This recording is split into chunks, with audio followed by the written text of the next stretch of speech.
Do you often find yourself trying to control everything? How things turn out, what others think, or even what has already happened?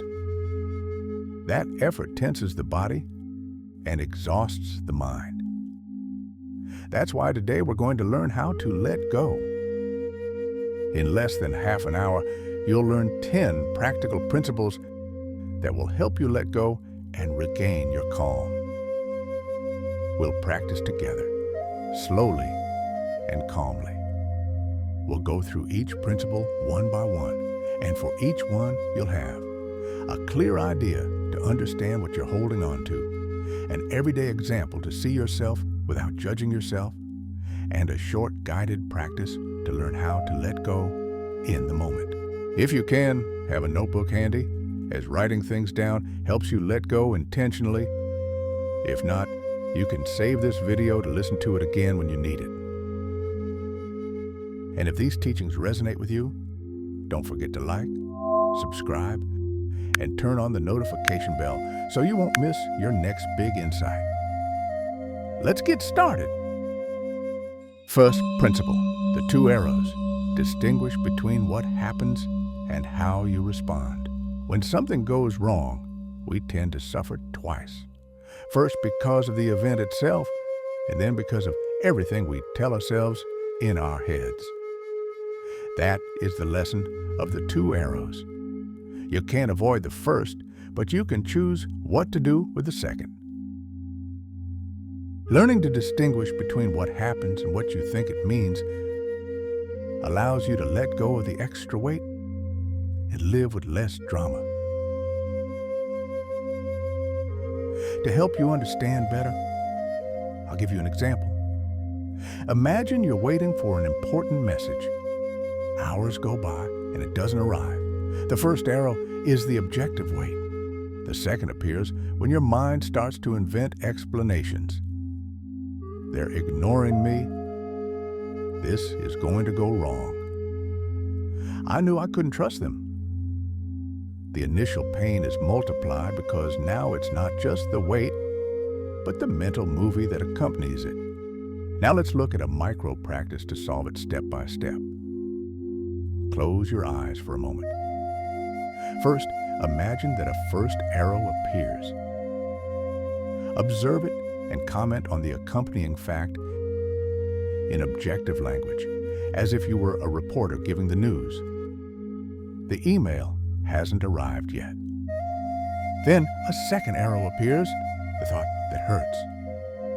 Identify it and put the story that appears into words. My head tells me that I am not valued.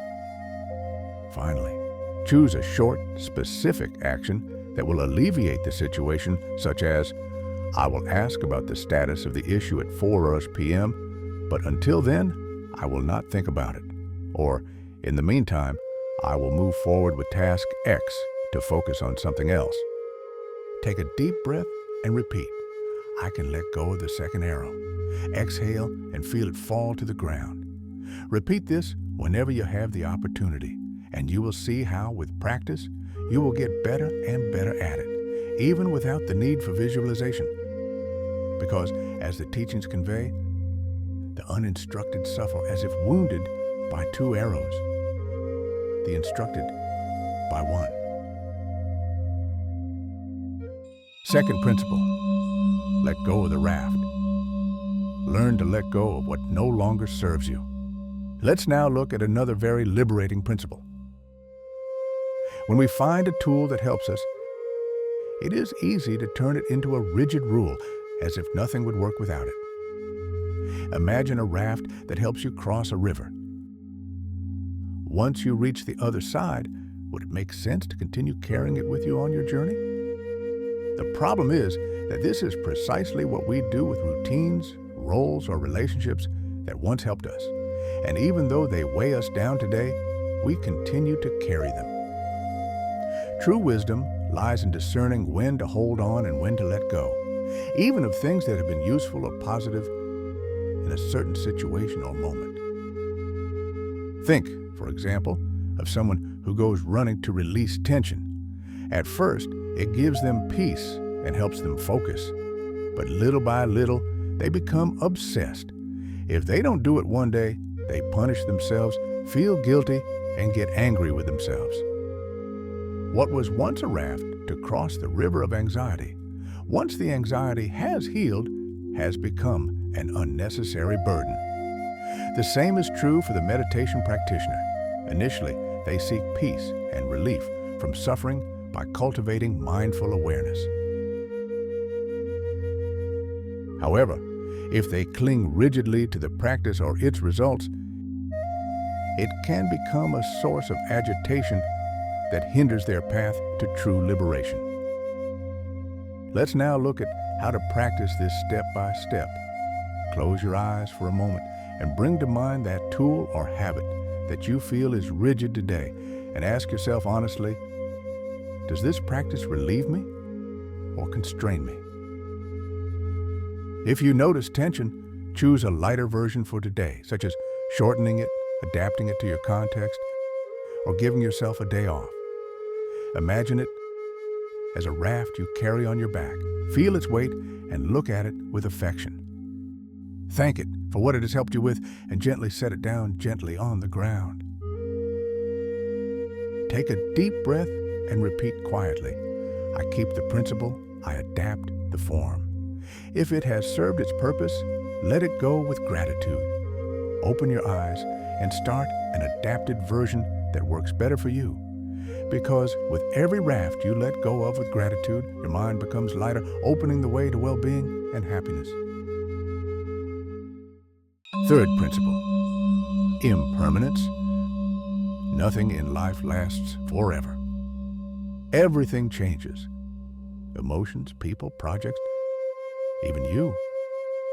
Resisting this flow is like trying to stop a river with your hands. It only leads to exhaustion. Instead, by remembering that everything passes and transforms, you loosen your grip and learn to adapt with less tension and more serenity.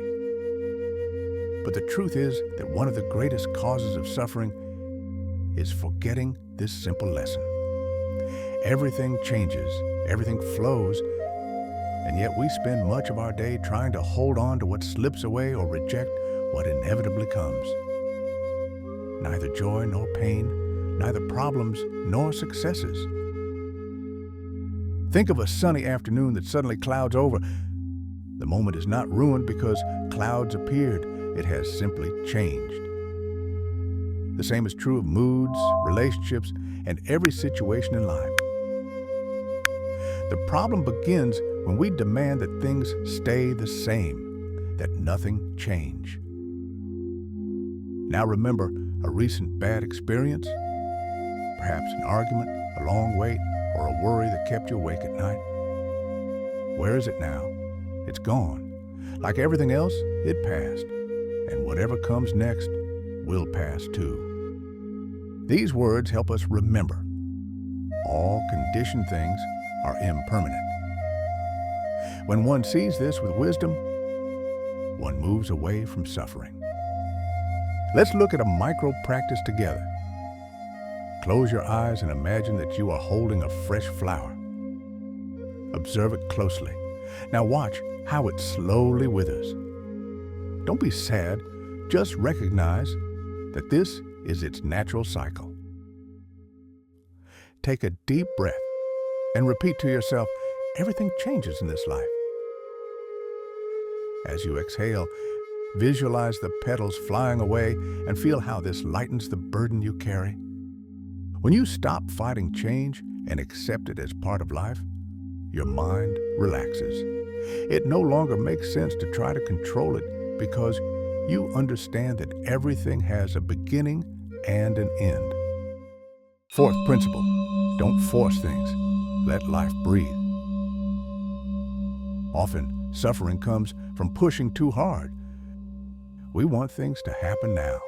We want others to act as we expect. We want everything to fit into our script. But life breathes at its own pace. However, we exhaust ourselves trying to push life to fit our pace and desires. We want things to happen sooner, exactly as we imagine, without mistakes or detours. But the more we push, the more tension we create. Therefore, this teaching is an invitation not to force, but to take your step and then let time do its part. Think of a green branch. It is flexible, it adapts to the wind. On the other hand, a dry, rigid branch ends up breaking. This is also how our mind is when we try to force what is not yet ready. Perhaps you have wanted to rush a relationship, push a project, or impose your opinion in a conversation. You may achieve something in the short term, but at what cost? Buddhism sums it up with simple wisdom. If you force it, it breaks. The accumulated tension ends up breaking what you wanted to preserve. Let's look at a micro practice to work on this aspect.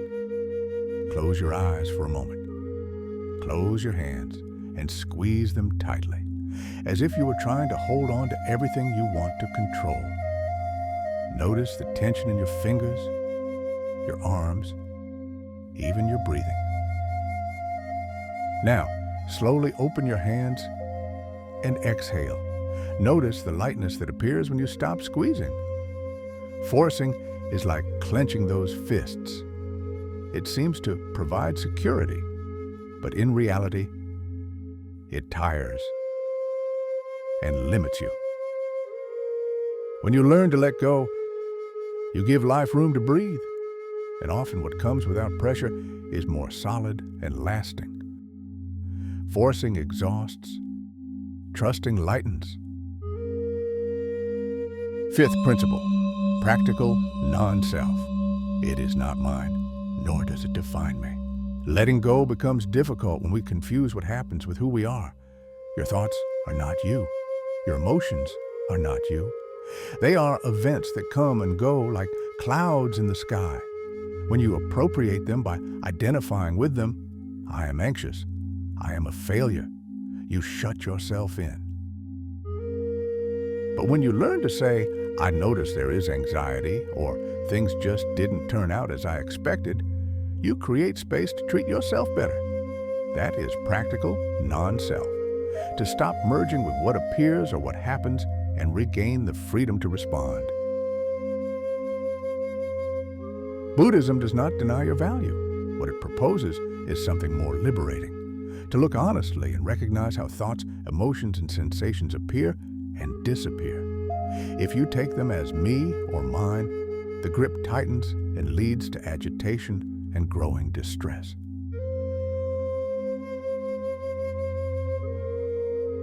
This confusion is a manifestation of mistaken apprehension and attachment.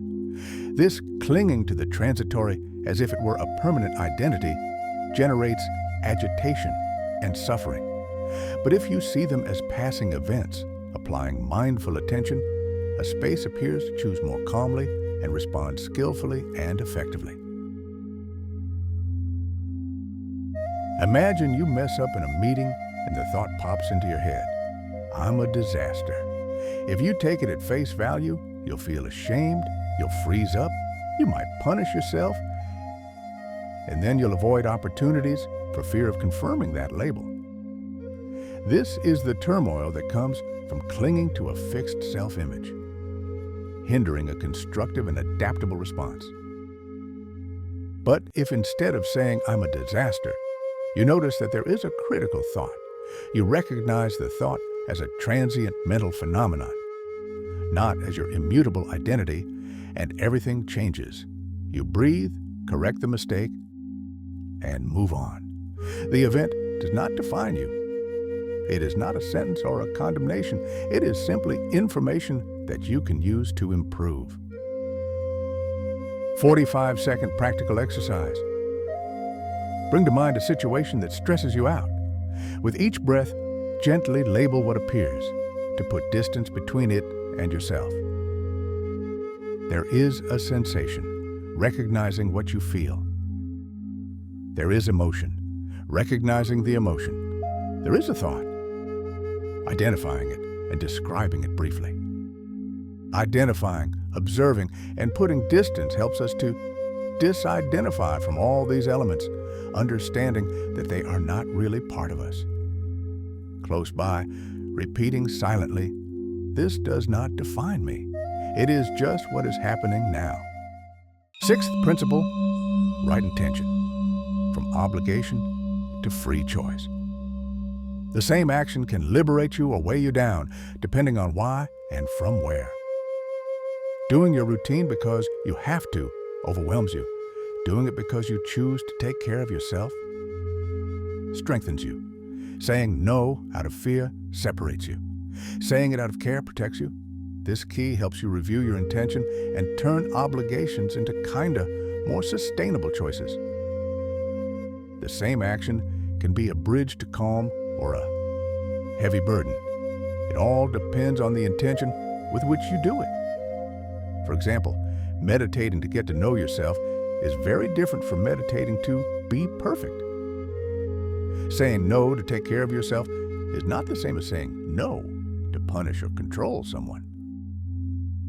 When intention comes from "I have to" and rigidity, the practice becomes a burden. When it comes from "I choose" and clarity, it becomes real support. Imagine you are exhausted, but you say to yourself, "I have to do my full 40-minute routine or I will feel like a failure." You do it angrily, comparing yourself, judging yourself, and you end up even more tense. Another day, you recognize your energy and choose something simpler. 8 minutes of breathing and 2 minutes of gratitude. The technique is the same, but the place or intention you're coming from changes everything. You come out lighter and kinder to yourself. Let's now do a brief guided practice to refine the intention.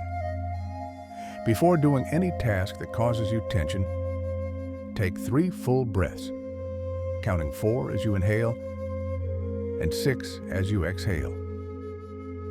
Calmly ask yourself, "Why am I doing this? Where does my impulse come from?" Transform "I have to" into "I choose." For example, instead of "I have to do my breathing routine," say, "I choose to do 5 minutes of breathing to cultivate calm." To finish, whisper or repeat silently, "Today, I choose a kinder version." Intention is the rudder. Use it to steer your practice toward benefit, not self-demand.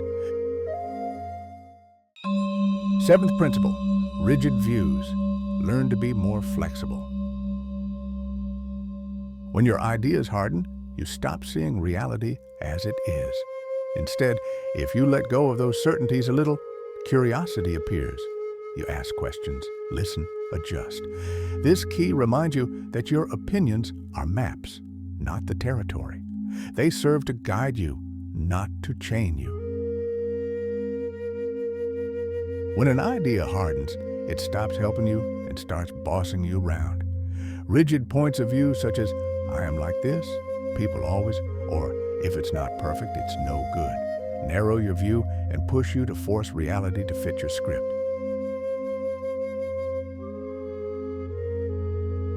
Letting go doesn't mean losing your judgment. It means opening up space to see better and respond more freely. Imagine you think, "If they loved me, they would do X. Your partner does Y. Then they don't love me," you think. You judge and condemn from that rigid point of view. But if you loosen that idea, thinking maybe there are other reasons, curiosity arises and you try to ask, listen, and understand. Reality hasn't changed. What has changed is your grip on it. Let's look at a guided practice to help you let go. When a rigid point of view arises, pause for a moment and breathe. Inhale for 4, exhale for 6, 3 times. Now name that viewpoint. Right now, I am believing that X. Replace it with a more open hypothesis. This is what I see now, but it could be otherwise. Try to see it this way from now on to adopt a more realistic and less radical point of view, because the more reality, the less struggle. Eighth principle, daily mini-renunciations. let go of small things to live more lightly. Letting go of big things becomes much easier when you practice the gesture in small ways. Every small renunciations, waiting before checking your phone, refraining from correcting an unnecessary detail, not having the last word, teaches your mind that it doesn't need to grip so tightly all the time. These are simple gestures that add freedom, clarity, and energy for what really matters. Letting go of the big things, such as a role, a relationship, a long-standing habit, becomes easier when your mind has already practiced the gesture in small things. It is these daily mini-renunciations that teach your mind to let go without drama. You don't lose power. On the contrary, you direct it better. Imagine that today you decide, the first time I feel like looking at my phone, I'll wait 5 breaths. That minimal pause teaches you that you can wait. Another day, you choose, I won't correct that detail that only I see, and that doesn't change the outcome. And you let go of the obsession with correcting it. 2 tiny gestures, and suddenly your day feels more spacious and lighter. Ideas for mini renunciations you can try. Instead of looking at your phone as soon as you feel the urge, try waiting 5 full breaths. When an argument arises, allow it to end without needing to have the last word. If you're polishing a detail that only you notice and that doesn't change anything, dare to let go of your obsession with perfection and leave it at 90%. Do one thing from start to finish without switching to other tasks at the same time. Give yourself permission not to give unnecessary explanations for something small. Set aside 10 minutes between activities, even if it's just to breathe or walk. When you want to buy something on impulse, wait 24 hours before deciding. If automatic mental criticism arises, replace it with a kind question. Each micro-surrender is a reminder that you don't need to push yourself to be safe. Letting go in small ways gives you leeway, energy, and calm. 9th principle, check for yourself, try, observe, and adapt. The measure of a practice is its effect on your life. Does it help you to be more present, calmer, kinder? Then it works. If the answer is yes, then it serves you. Does it harden you or separate you from others? Then no. This key is an invitation to check for yourself. Try, observe, and keep only what truly brings relief. This is the classic invitation. Don't accept anything just out of habit. Try and observe first. As Buddha said, you don't have to believe me or anyone else. The criterion must be your own experience. Imagine you here. Getting up at 5 in the morning changes your life. You try it for a week and notice that you are irritable, drink more coffee, and have less patience with your loved ones. Result?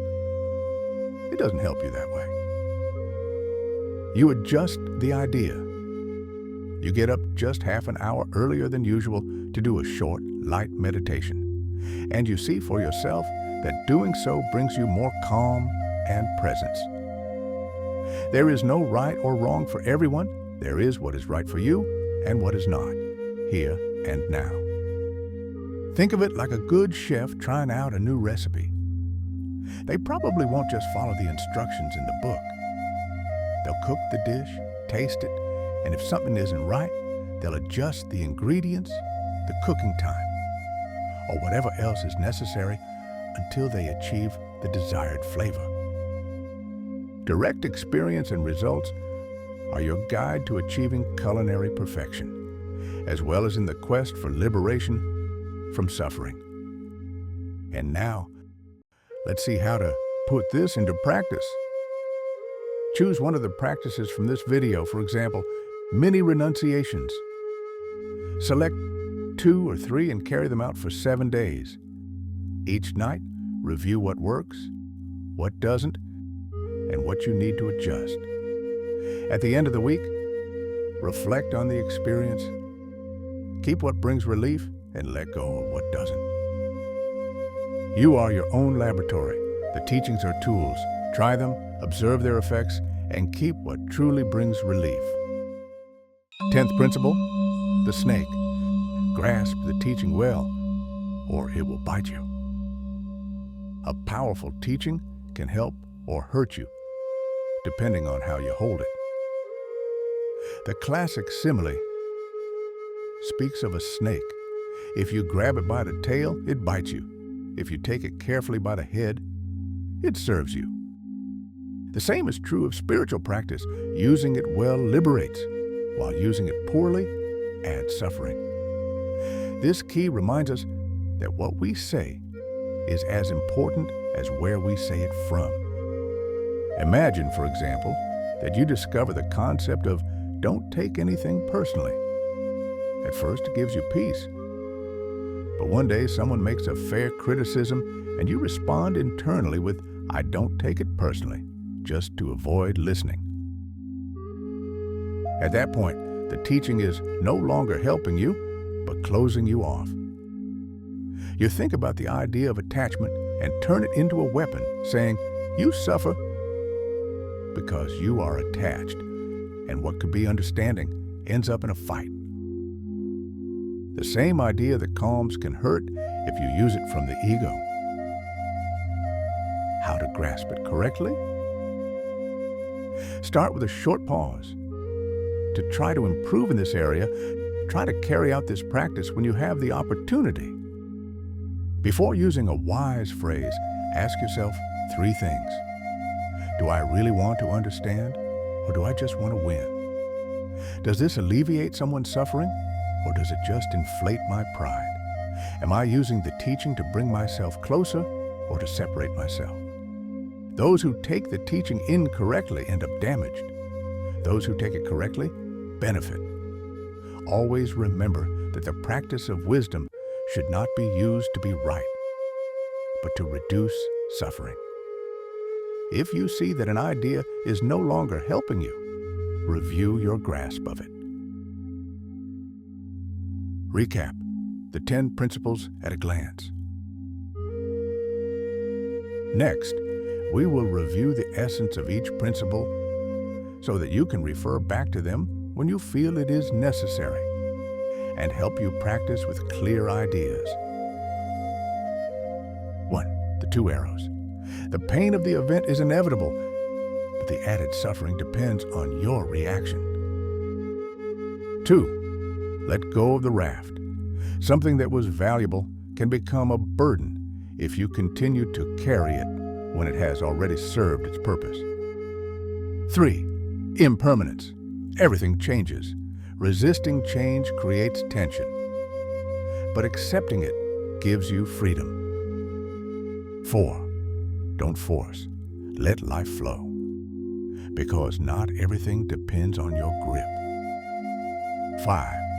Practical non-self. Don't let events, thoughts, and emotions define your identity. 6.